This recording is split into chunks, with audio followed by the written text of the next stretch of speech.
I've played a video game. It's called Ninjabread Man, and you need to watch this because there's a very high chance you don't know what a bad video game is. Welcome to Let's Talk Game Design, Very Bad Video Games, or for short, LTGDVBVG. You might have heard about Ninjabread Man.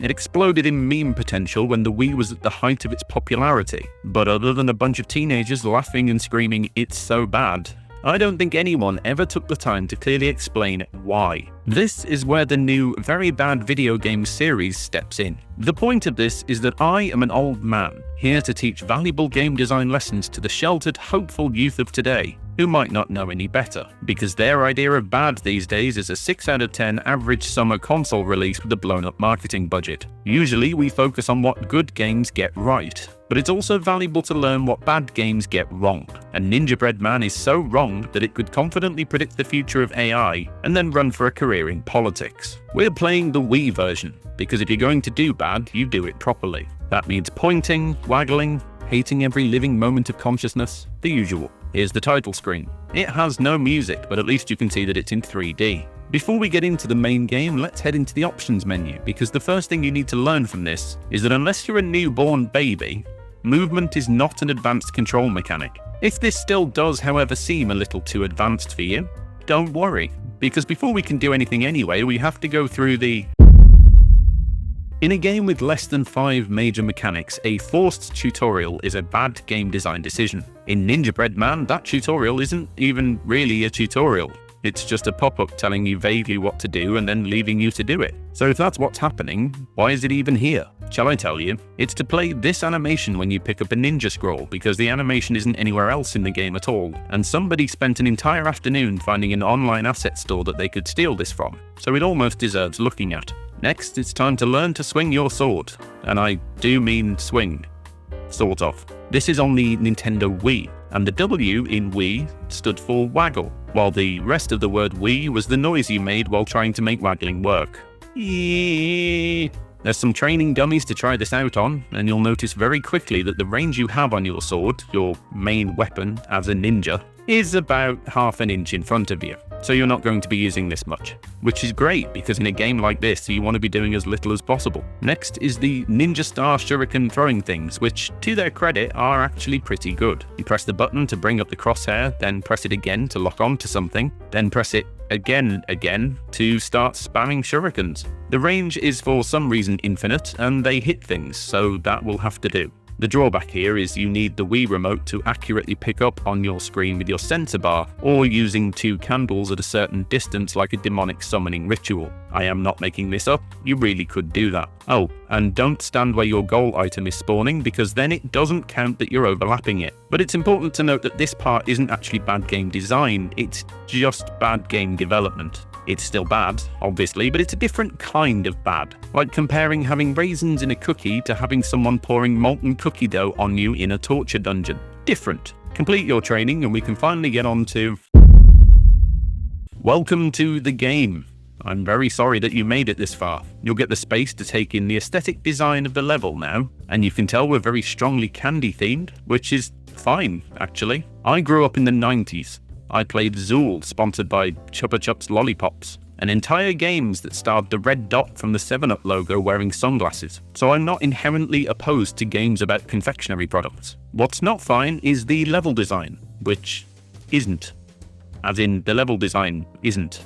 There isn't any design, it's just there. Immediately, I'm going to stand very, very far away and throw ninja stars at, I don't know, some kind of cannibal cake? Is it cannibalism? The confectionery-based food chain? If you're made of gingerbread and the world is made of biscuits and cake, is everything made of flesh? Is this hell? This might be hell. Anyway, there's a total of 3 enemy designs in this game. 2 of them are confectionery and 1 is a bee. Also, sometimes the floor explodes. Whatever it is, throw shurikens at it, because your sword is god-awful because everything is terrible forever. When something dies, you'll notice a little flying heart pop out as if its soul is trying to ascend to heaven. But we're not going to let that happen. If we're cursed to suffer eternal damnation, then so is everybody else. Thing you need to notice about the health pickups though is even more terrible game design. You see your hearts there up in the left corner?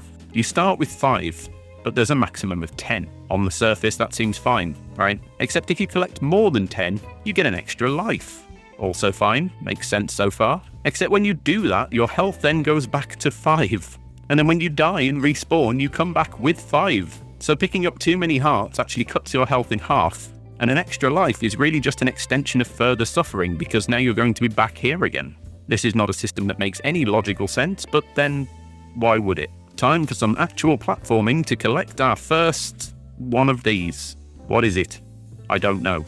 Some kind of electrical power cell that we're collecting 8 of to unlock this thing. How is this related to ninjas? How does it tie into the world of cake? Why would it? Sorry, I know I'm usually a fountain of infinite knowledge, but a good game design tip is if you're going to have a goal or objective, you should probably have it relate somehow to the context of the world that you're in, which this doesn't, obviously, because why would it? At least now you know what you're doing, because you've discovered something that wasn't in the mandatory tutorial, but is still mandatory for you to understand, so why wasn't it in the tutorial? You'll notice by now we have a big red 3D pointy arrow on the UI, which technically points towards your nearest one of those things to go pick up. Technically. The problem is it points directly to the thing, which can be through walls, vertically out of reach, sometimes down through the floor, because why would it be helpful? That would be ridiculous. Interesting thing to note here, by the way, is that the game was released in 2005. Sega owned a patent for that arrow from Crazy Taxi, which didn't expire until 2018. Sega could have sued Data Designs and stopped this abomination from ever being inflicted upon us. They did not. This is like a time traveler being able to go back in time and prevent the extinction of the dinosaurs and then just deciding, yeah, thanks Sega. You'll see me with the targeting cursor on screen for the shurikens pretty much the entire time.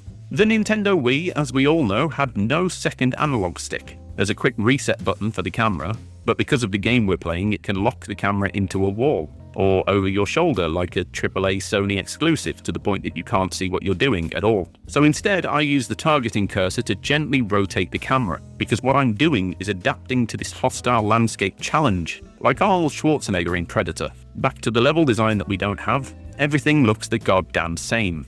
And there's tunnels, and an arrow that doesn't really work, so you're going to wander around lost and confused, reinforcing my belief that this is some kind of sugar-based representation of hell. Eventually, you'll reach a checkpoint. You might think a checkpoint is a good thing, because now you don't have to redo all the stuff you've done so far, which is mostly true, but it's not really a checkpoint.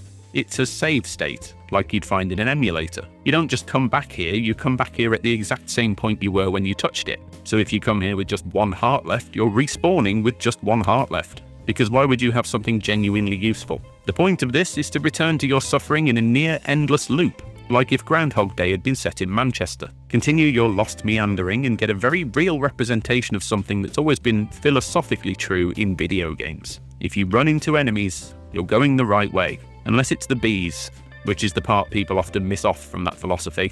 The bees are vertical because they can fly, and they'll often just be out of the way to the point that hitting them with shuriken is near impossible. So I have no earthly idea how you're expected to hit them with your half-chopped breadstick of a sword. Moving platforms, and very bad platform geometry. This is a unique combination of bad game design and bad game development, as if there were multiple people conspiring to make you miserable. Some of the platforms in this 3D platformer have those slanted edges that you just kind of slip off. So from here, take the lesson that you shouldn't do that, because it's cruel. Aim for the middle of every platform you ever jump at, which is something you'll find common in every bad 3D platformer if you've ever played more than one. And if you do, please seek help, because you're more valuable to the world than the punishment and sorrow that you're putting yourself through. Call someone. We care. Eventually, mercifully, you'll collect your last glowing blue electric tube and unlock the exit, which you then can't properly get into, as if somebody's taunting you with a desirable object that's just out of reach, like pursuing fitness on a treadmill while someone stands in front of you eating a burger. Still, finally, we make it through level 1. And then it's on to level 2. Does this look basically the same to you? Because, of course it is. When you're designing and making a cake-based representation of the pit of absolute despair, you've got a very small model and texture budget, at least until you get underground in a level called Candy Cliffs. For those of you unaware, a cliff is a tall, giant, sheer, outdoor rock face that usually looks out over large bodies of water. They are not, generally, underground caves filled with lava jam and giant untextured red spikes that shoot up out of the floor. There's a checkpoint though, and I can show you here the sound effects, which obviously make no sense.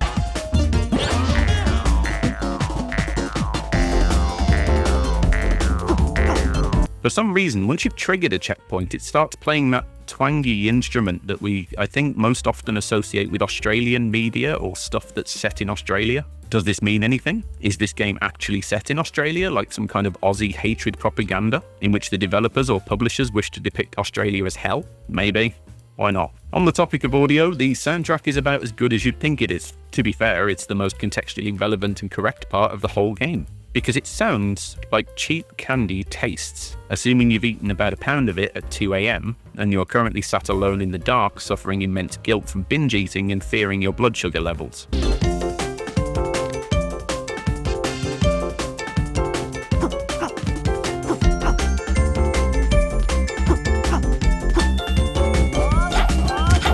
There's a section with some calm, relatively average, normal platforming here, and I wanted to include this because on its own, that isn't actually bad game design. You see, in other games, where the levels have been well designed, you'll get sections of downtime where nothing happens for a while, and a good level designer will intentionally put those here to have a hand in guiding and controlling the pacing of the level, so that you can take a micro break to recover from a large combat encounter or a set piece, or feel like you're making some strong, meaningful progress after a particularly challenging roadblock section. In Ninjabread Man, though, it's almost eerily quiet, like you're awaiting the arrival of an Eldritchian horror to come and invade your mind with cosmic eternal madness. Sadly, that didn't happen. Instead, it leads into this section with some moving platforms where your jump physics spontaneously stop being consistent and you fall into the bouncy lava jam, obviously. I know I keep mentioning how there isn't really any thought to the level design, but here's a part where one of your goal items is just placed randomly out in the open, as if the intern that was putting the levels together got told that each one has to have 8 of these electric blue canisters for the exit to open, and was frantically searching around for any piece of geometry to put one on, so that they could clock out for the day and go home and cry in bed. Now for something truly shocking, so I want you to brace yourself, we are going to see actual game design. In this cave is a multicolored tiled floor. Try and step on it in the wrong place and you'll fall through it to this green path with pictures of some bare feet on it, which shows you the correct path through the largely incorporeal floor above that you'll then need to memorize and follow exactly. This is it. Genuine, actual, proper game design happening right before your very eyes in Ninjabread Man, and you are not hallucinating, this is really here. Somebody designed this for inclusion in this game. A human being in a brief and glorious moment said, "I will not stand against this vile heretical villainy," and committed time, effort, and energy to putting some semi-effective, real, actual game design into Ninjabread Man. I cannot overstate just how much of a shock this is, and I think we all need to take a moment to take it in, breathe deeply, and revel in its rarity, especially because absolutely nothing like this ever comes up ever again ever, because of course it doesn't. And then that's over and we're immediately back to the lazy nonsense that we're used to. More so than usual, actually, because we do this one vertical moving platform set piece, and then it's been literally, and I mean this literally, copied and pasted a few feet away. Almost as if the game felt it must atone for its moment of ingenuity by doubling down on the laziest and sloppiest gameplay padding it possibly could. Because why should anything good ever be allowed to happen? Anyway, that's the end of level 2, and then we're off to... Apparently, this is the level that is set in some caves. Not the level we just went through that was named after cliffs that had underground caves in it. Level 3. Does it look identical? Yes. But is it in fact actually identical? Also yes. There's a part here where your jump distance and physics just stop working properly again, just to prove it wasn't a one-time thing earlier, just to drive home the point that no, this really is actually that badly made. To be fair, this level does actually go into a cave, and there's another real game design lesson here. If you are making a platformer, never make it so that a jump requires your maximum jump distance unless you're going to put in coyote time, because that's just cruel. By this point, Ninjabread Man is expected to have this, because everything else has also been cruel, and I at least value the consistency. But for you, please don't do that. Also, don't do the thing where half of a platform is set under an impassable wall and looks like it's clipping through geometry even if it isn't. Unless, of course, you are MC Escher and you're translating one of your drawings into Blender. After some more perilously cruel sloped geometry platforming, there's a section here with an enemy on that you kill, and then nothing. It's that eerie silence again, taunting me. A moment of quiet to hear the voices calling for my descent into madness. Well, it would be if the music wasn't still as sickeningly sweet as the American idea of iced tea.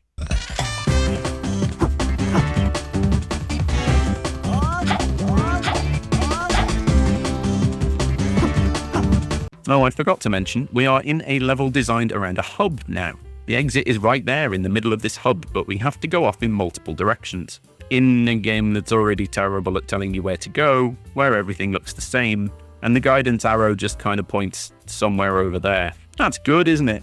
All I can do now is just keep going. The arrow says that way, but it also says up. So I look up to observe the broken texture and I just keep moving. I only need one more blue electric thingy. The end is in sight, I can make it. I'm locked onto a bee, I'm aware of my surroundings, I'm making it, I'm getting close, I'm falling off. Still locked onto the bee, bouncing on the pink jammy lava. I had to put this section in because it perfectly encapsulates the non-existent thought of level design, busted camera, even more busted mechanics, broken everything, but not me. I am not yet broken, and I get back up. I collect our last MacGuffin, the exit opens, we're nearly free. One long run back, a normal wall I have to try and jump up 3 times, because of course I do, and then we've made it. The exit. And then it ends. Just like that, just kicks us back to the main menu and we're done. 3 actual levels, and you might be thinking that 3 is just not enough for a video game, but honestly, the lack of content might be the best thing about Ninjabread Man, because at least then there isn't more to suffer. Except of course there is. You can now, if you're a masochist, return to each level with a series of different gameplay modes that aren't really different at all. The only one I'm going to show you adds a scoring system with optional pickups. It's literally the same otherwise, except now you can collect candy pickups to increase your score. Oh right, the score. That was there the entire time. I just tuned it out and didn't feel the need to mention it. It never meant anything, because why would it? It does now though, while you redo the game, but even more. Many of you will think, well, platformers have always had optional collectibles, why did they lock this part away and not just put it into the main game? Because my very, very observant students who are definitely paying attention, this game is very badly designed. Now you all know that clearly this is enough. We have seen enough, we've learned enough, we've suffered enough. But Data Designs, the company that made Ninjabread Man, didn't seem to think so. Because now I get to show you. This is another game on the Wii, part of the Mythmakers series called Trixie in Toyland, and it's exactly the same thing. Again, I don't mean similar, I mean, here, let me show you. This is footage of the mandatory tutorial from Ninjabread Man.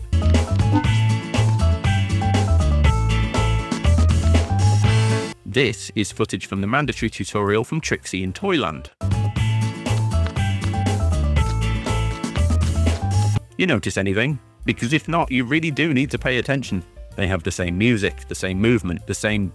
It is all the same. And then you get into the game, and it just never ends. It's the same, again. Just all the same. Same problems, same combat, same goals, same everything. Copied and pasted and thrust upon you again like a whole new circle of Dante's hell. The only difference is that when you swing your melee weapon, Trixie might talk instead. Take that, Buster! It's not a positive difference, obviously, it's just that we have to cling to differences where we can find them. Why is there more? Why was it not enough? Well, Stuart Green, the managing director of Data Designs, gave an interview once where he said their development system enabled them to design and publish 62 Wii games in under a year. He said this as a positive. He also liberally used the word design. Quite simply, if Ninjabread Man is a representation of hell, then I think we found the devil. 62. So Trixie in Toyland obviously was not the end, because then there's also... Yes, 2, as in the second one. What happened in Anubis 1? Nothing. It doesn't exist. Of course it doesn't. This is also exactly the same. Same mechanics, same UI arrow telling you where to go, but not really. Same, yeah, all of that. The only meaningful difference this time is that when you complete the tutorial, Anubis, the Egyptian god of death, gives you a cute little howling noise. And I suppose if you replaced the checkpoints with bonfires and added some souls, it'd probably sell really well on Steam. I'd love to show you more of this, but honestly, what more is there to show you? You know what it is already, because it's the same thing. I keep saying the same thing because these games are the same thing. It's just the same thing. Oh my god, it never ends. This is Rock and Roll Adventures, and I mean, here it is. This is it. You're Elvis now. That's it, it's the same thing, except now you're Elvis. You know how I mentioned earlier that I wasn't broken, and the game, no matter how bad it was, couldn't break me? I take it back. I officially take that back. I'm done. That is enough. In my hubris, I stepped far beyond my pride and have fallen deeper into the depths of a hell I knew not to fully exist. I have learned my lesson, and I hope you've learned a lot from that. There is much to take away from very bad design, things we should never do, and I will gladly shoulder the burden of demonstrating and explaining to you what an actual bad video game really is. And if you've liked that, then like the video that you liked since you liked it, and subscribe for more videos like the video you liked because you liked it. And I will see you the next time I'm thinking, hey, let's talk game design.